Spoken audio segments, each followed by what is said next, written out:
Mimaki area, UV Mimaki 1. Ito naman po ang UV Mimaki 2. Good naman po ang condition ng dalawang machine. Ito naman po ang pending namin sa UV. Day-to-day lang.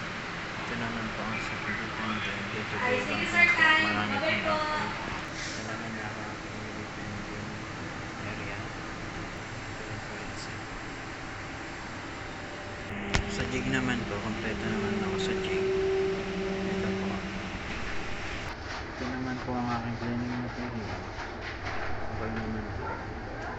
Ito naman po yung tela para muna sa mga UV head machine. Ito naman po ang computer ng UV Mimaki 1. Good condition naman po. Nakapag-delete ako ng 1 gig. May free space ako ng 160. Ito naman po ang PC ng UV Mimaki 2. Good condition naman po. DC naman po. Free space 396 GB. Nakapag-delete ako ng 1 gig. This G 72.9 GB free space. At this F 173 GB free space. Ito naman po ang area ng UV flatbed. Good condition naman po siya. May isa po akong pending sa UV flatbed.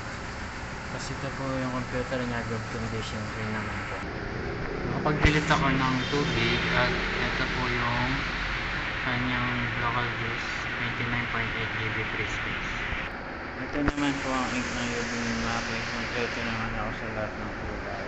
Ang UV Mimaki ink is good for 6 months. Ito naman po ang ink ng UV flatbed. Ganun din po, 6 months po ang tagal ng ink. Usage ng ink. Kompleto ako sa lahat ng kulay.